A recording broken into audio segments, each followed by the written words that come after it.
Salut à tous! Ça fait un petit moment que j'utilise la LG C9 que vous voyez là, juste derrière moi. Un modèle OLED 4K HDR, considéré tout simplement comme un des tout meilleurs téléviseurs actuels, alors qu'il a déjà presque un an. Les nouveaux modèles de la gamme C chez LG ont été annoncés lors du CES, ils vont sortir là dans les prochains mois, mais les modèles actuels restent hyper intéressants, surtout qu'on va pouvoir commencer à les trouver moins chers qu'au lancement. Le 65 pouces que j'ai ici a par exemple déjà baissé de 1000 €.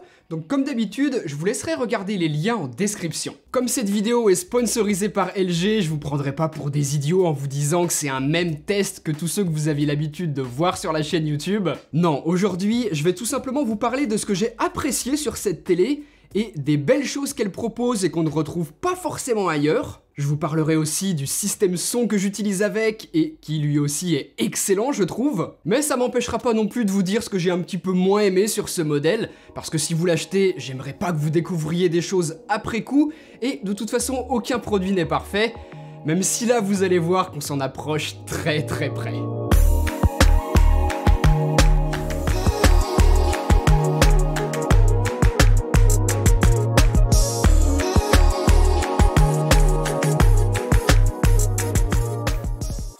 Avant de vous parler de l'image, un petit mot sur le design, parce que j'ai toujours aimé ce que LG propose à ce niveau-là. C'est d'ailleurs en partie à cause du design que j'ai choisi mes écrans LG d'ordinateur pour travailler, et je suis très content de retrouver ce minimalisme et cette sobriété sur leur téléviseur. Peu importe la déco que vous avez chez vous, le C9 se fond dans le décor, le pied qui supporte la télé est relativement fin et tout en longueur, donc moi qui ai un meuble télé peu large, c'était parfait. Ça peut vous sembler un détail tout bête, mais pour les télés qui ont un pied comme ça en triangle vers l'avant ou celles qui ont un arc de cercle, et bah là ça dépasserait, ce serait pas du tout possible. Bon point pour le design donc, et du coup j'avais même encore un petit peu de place pour une barre de son que j'ai rajoutée juste devant.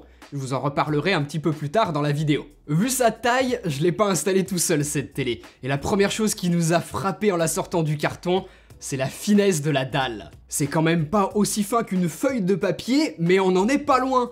C'est l'avantage avec l'OLED. Et regardez, je vous mets mon smartphone en comparaison, il est 2 fois plus épais. Forcément, la partie basse est un petit peu moins fine. C'est là qu'on va retrouver le transfo pour l'alimentation et toutes les connectiques. On va avoir 4 ports HDMI, 3 ports USB-A, une prise jack, une Ethernet et une optique. Il y a vraiment tout ce qu'il faut suivant les sources que l'on a besoin de connecter. Moi, j'ai notamment ma Xbox One X, elle est parfaitement capable de gérer de la 4K HDR, et jouer sur une dalle aussi grande, c'est franchement super agréable. Et dans les films, c'est encore plus dingue, je trouve. Même en étant habitué depuis quelques années à l'OLED, ça m'impressionnera toujours autant avec ces noirs très profonds qui donnent un contraste infini à l'image. Si vous ne savez pas encore comment fonctionne le LED, petite explication toute simple, les pixels sont contrôlés individuellement. Il est donc possible de faire un noir absolu en éteignant tout simplement les pixels des zones qui devraient être noires. Et là, le combo 4K, OLED, HDR et Dolby Vision, c'est magnifique. On peut carrément redécouvrir des films que l'on n'avait pas vus initialement dans de telles conditions.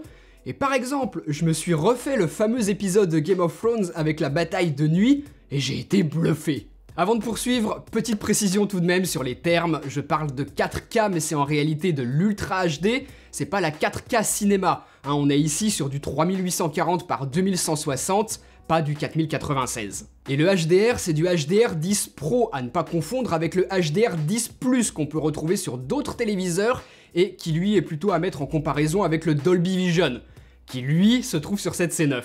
Je vais pas trop rentrer dans ces détails techniques. Allez lire ce qui est expliqué sur le site de LG, mais sachez juste que cette C9 embarque ce qui existe de mieux aujourd'hui en technologie HDR, et la différence entre les normes va être importante lorsque vous allez acheter vos Blu-ray par exemple.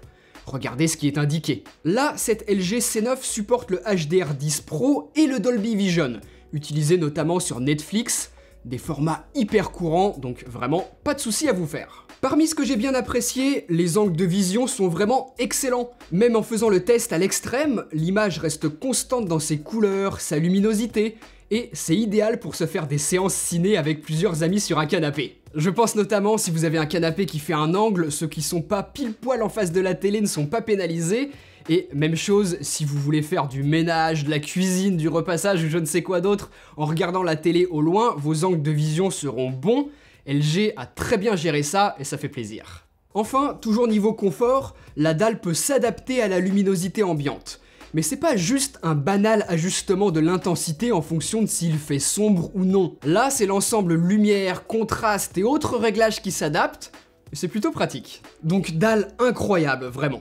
C'est sublime et je vous invite vraiment à aller en magasin vous poser devant pour avoir une petite idée de ce qu'on peut ressentir. Je vous ai dit que je l'ai pas installée toute seule cette télé, et mon pote qui était là avec moi avait encore jamais eu l'occasion d'avoir une vraie expérience avec l'OLED, et il a halluciné tout simplement. Elle est sublime. Oui, l'OLED c'est impressionnant, mais c'est pas uniquement la dalle qui rend l'expérience visuelle aussi excellente. LG Display, la filiale de LG, fournit des dalles à plein de concurrents qui eux aussi fabriquent des télés, et pourtant toutes les télés n'ont pas la même qualité d'image. Il n'y a donc pas que la dalle qui compte. C'est le processeur qui joue un rôle important dans le traitement de l'image. Et l'Alpha 9 de seconde génération utilisé par LG sur sa gamme C9 va permettre plusieurs choses très intéressantes grâce à l'utilisation de l'intelligence artificielle. Premièrement, si la source n'est pas en Ultra HD, qu'elle est sur une définition inférieure, eh bien le téléviseur est capable de faire ce que l'on appelle de l'upscale. Par exemple, une vidéo en Full HD va être transformée, remise à l'échelle pour donner une impression de 4K, d'Ultra HD, grâce à un processus de deep learning. La grosse puissance du processeur permet une analyse en temps réel des pixels dans l'image pour être capable de comprendre ce qui est représenté et redimensionner cette image dans une définition supérieure. C'est comme ça que la télé est capable d'afficher en Ultra HD un contenu qui à la base ne l'est pas. Bien évidemment, on n'a pas exactement la même qualité que si on avait directement une source en 4K native, mais c'est tout de même très bon. Et si sur certains téléviseurs plus entrée de gamme, avec des processeurs moins puissants, c'est pas toujours très convaincant, là je dois avouer que le résultat est assez bluffant et on peut vraiment en profiter sur une dalle de cette taille. Par contre, un mode intelligent que j'ai moins aimé, c'est l'augmentation artificielle de la fréquence d'image. Si pour du jeu vidéo, ok, c'est toujours cool à avoir, dans les films par contre, non, désolé, moi je supporte pas. Si un film est shooté à 24 images par seconde, c'est pas pour rien. Et la conversion automatique en 60 images par seconde par le téléviseur change complètement la perception des mouvements. On regarde plus le même film. C'est une fonction qui est activée par défaut lorsque l'on configure le téléviseur.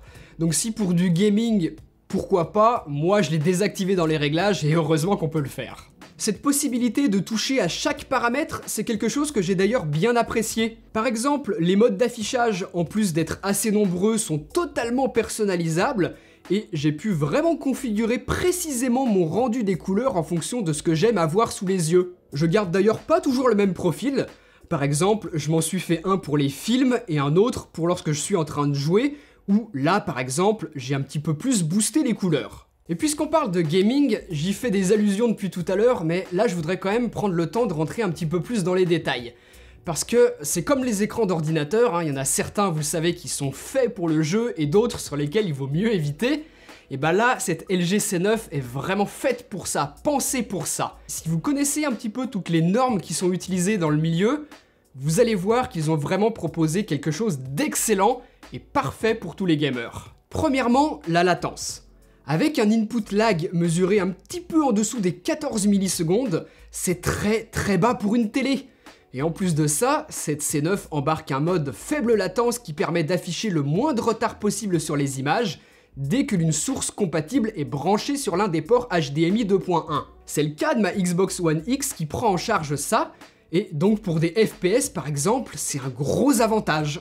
On a également une compatibilité VRR, c'est-à-dire une adaptation automatique de la fréquence de rafraîchissement de l'écran pour être capable d'être entre 40 jusqu'à 120 Hz. C'est ce que l'on a l'habitude d'entendre dans le jeu vidéo sous le nom de FreeSync, ou G5 chez Nvidia, et là, c'est super de l'avoir, et encore une fois, j'ai pu en profiter sur ma Xbox. Donc voilà, c'est pour tout ça que je vous dis que c'est une télé parfaite pour jouer, LG a vraiment pensé à tout, je trouve.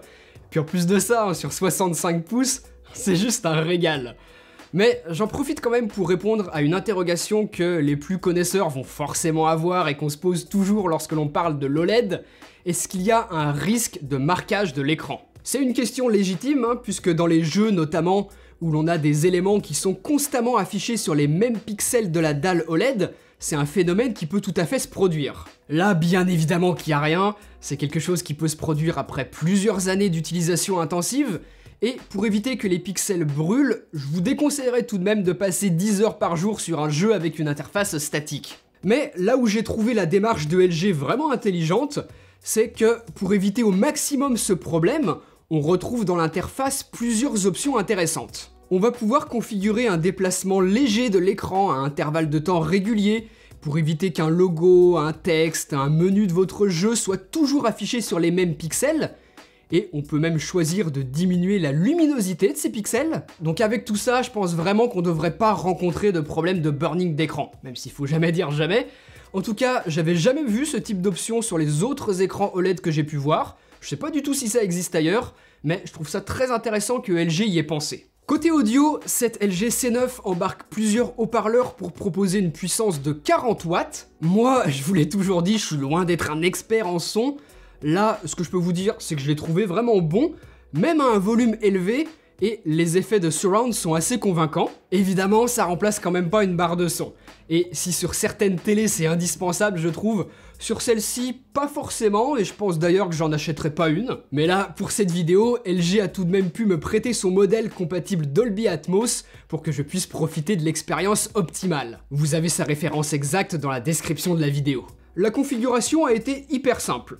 On se câble soit en optique, soit en HDMI, puisque la télé C9 a un port compatible ARC. Et ensuite, je peux piloter la barre de son avec Google Assistant, envoyer ma musique en Bluetooth depuis mon smartphone si je le veux. Et c'est aussi une barre 3.1.2, donc je vais pouvoir profiter d'un effet de spatialisation en hauteur, mais pas vraiment de surround arrière. Pour ça, moi, j'ai raccordé un petit kit d'enceinte que j'ai placé derrière le canapé, et là, l'expérience est vraiment excellente. Encore une fois, vous avez les références de tout ça dans la description de la vidéo, c'est plutôt abordable pour un tel système, donc jetez un œil si ça vous intéresse. Pour finir, un petit mot sur l'interface.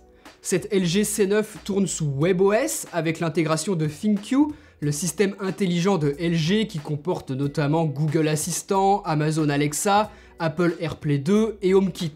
Moi qui suis sur Mac, iPhone et iPad, je trouve ça génial cette intégration avec l'écosystème Apple. Et je peux par exemple envoyer mon contenu en un clic sur la télé et pour partager ces photos à la famille et les amis, j'adore. Par contre, WebOS, c'est pas Android TV. C'est pas la même richesse d'applications disponibles, ni la même souplesse.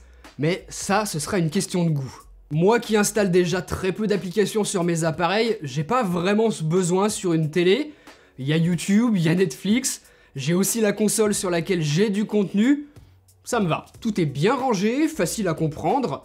On navigue dans cette interface avec la télécommande de LG, la Magic Remote comme ils l'ont appelé, avec un système de pointeurs qui, au début, je dois vous l'avouer, est un petit peu déroutant. On n'est pas très précis, mais je me suis rapidement habitué et au final, c'est très rapide et intuitif de naviguer avec. L'interface est fluide. Par contre, et si vous avez une télé LG, vous me direz dans les commentaires, avoir un pointeur qui se balade comme ça sans cesse toute la journée, ça me fait un petit peu craindre pour l'autonomie de la télécommande. Ça m'étonnerait pas de devoir changer les piles plusieurs fois par an, c'est pas un système par batterie, et même si l'absence de rétro-éclairage des touches réduit un petit peu la consommation. Par contre, autre petit point négatif que je peux citer, dans le noir, pas de lumière sur les touches. J'aurais quand même bien aimé. Donc voilà pour tout ce que je pouvais vous dire sur cette LG C9 en 65 pouces. Magnifique dalle bien évidemment. Toutes les normes qu'il nous faut en vidéo et en audio, très bien pensé pour le gaming.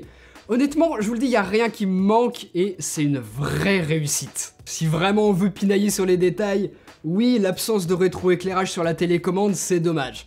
Il y a aussi le câble d'alimentation que je trouve un petit peu court, mais voilà, vous voyez, quand on en est à faire des reproches de ce niveau-là, c'est que tout le reste est vraiment excellent et j'espère que vous l'avez compris à travers cette vidéo.